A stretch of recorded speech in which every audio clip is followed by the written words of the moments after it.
Les optionnels font partie de ces concepts nouveaux en programmation informatique et introduits avec la naissance du langage Swift. On utilise les optionnels dans les situations où une valeur est manquante. Ceci indique donc soit la présence d'une valeur, soit l'absence d'une valeur. Prenons l'exemple suivant où nous allons définir une variable pour afficher une température.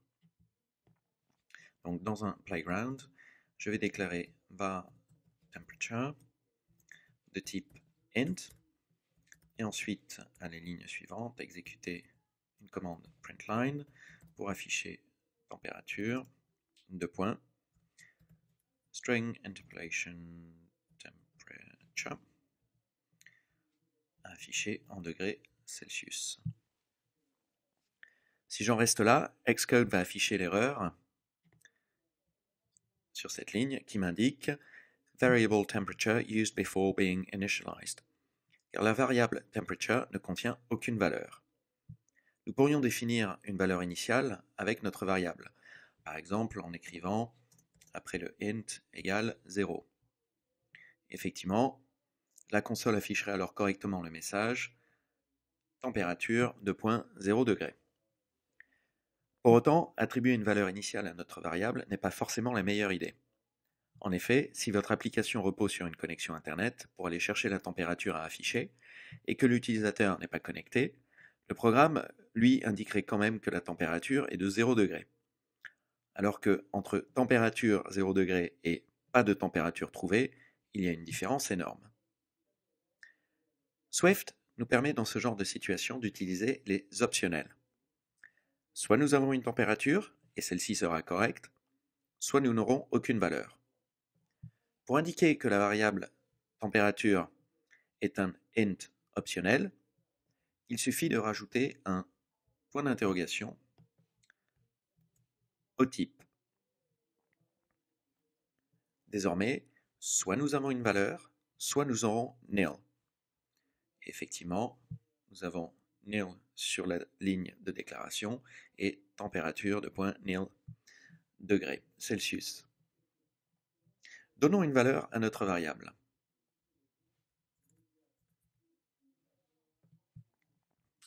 Par exemple, température égale 26 degrés.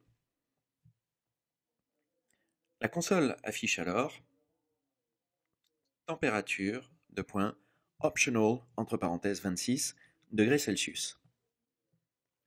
Avec les optionnels, les valeurs sont emballées, en anglais wrapped up, et il faut les déballer, unwrap en anglais, pour pouvoir les utiliser normalement.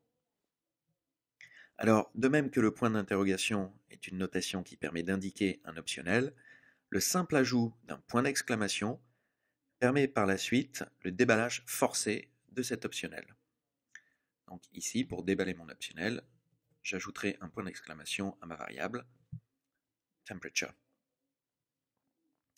Le message affiché par la console devient alors température de point 26 degrés Celsius et l'emballage dans un optionnel a disparu. Jusqu'ici, tout va bien. Sauf que nous pourrions rencontrer un problème majeur si nous en restions là. Si nous supprimons la ligne où nous avons attribué une valeur, notre commande println va alors tenter un déballage forcé d'un optionnel qui contient nil. Là, une erreur fatale du programme se produit. Execution was interrupted, etc., etc. En clair, cela signifie le crash pur et simple de votre application. En effet, Swift ne permet pas le déballage forcé en l'absence d'une valeur. Bien entendu, une habitude de programmation et une notation spécifique vont nous prémunir de ce genre de désagréments. Nous pouvons dans un premier temps utiliser une condition afin de tester la présence d'une valeur avant de la déballer. Donc par exemple, nous pourrions avoir avec un if statement, if temperature n'est pas égal à nil, et ensuite avoir notre commande println au sein de ce statement. De cette manière, le déballage forcé dans notre commande println ne sera exécuté qu'en la présence d'une valeur. Écrivons les lignes suivantes afin de tester la présence d'une valeur dans un dictionnaire. En dessous, je vais déclarer un nouveau dictionnaire, var countries, qui va contenir différents pays, avec une clé pour chaque pays. Donc FR pour France, ensuite UK pour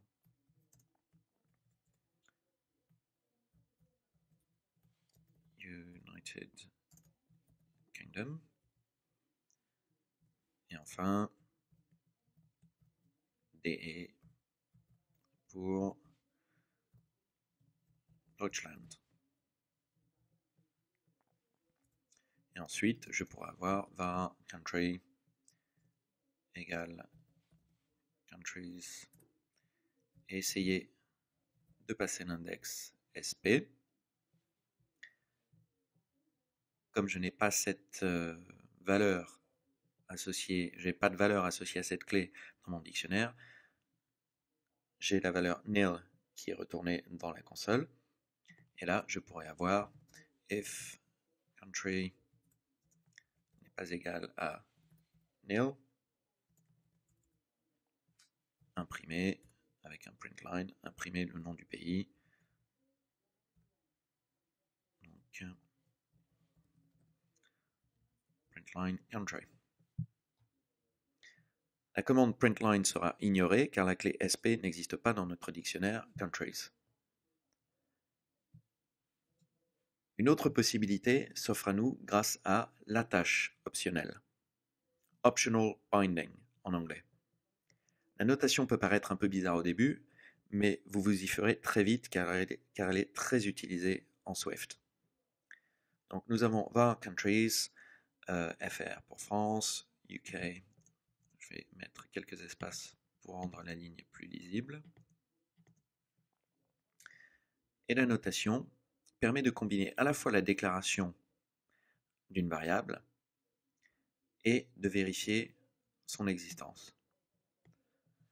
Et la notation commence par les mots-clés if, let. C'est la déclaration d'une constante plutôt. If let country égale countries avec la clé SP. Printline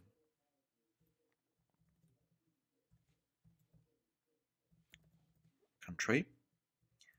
Else printline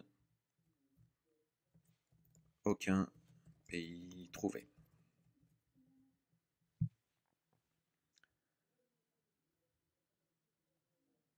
Le programme exécute le second printline car le dictionnaire ne contient aucune valeur pour la clé SP. La console affiche alors aucun pays trouvé. En changeant l'expression et en passant une clé qui existe bien dans le dictionnaire countries, par exemple FR, le programme exécute alors la première commande printline de notre code, ici, et nous affiche le résultat dans le panneau de résultats, à savoir France. Avantage supplémentaire de cette notation, nous n'avons pas à effectuer le déballage forcé de l'optionnel, ici, lorsque nous souhaitons utiliser sa valeur. Les optionnels sont très fréquemment utilisés en Swift et au cours des chapitres suivants, nous aurons l'occasion de les croiser régulièrement.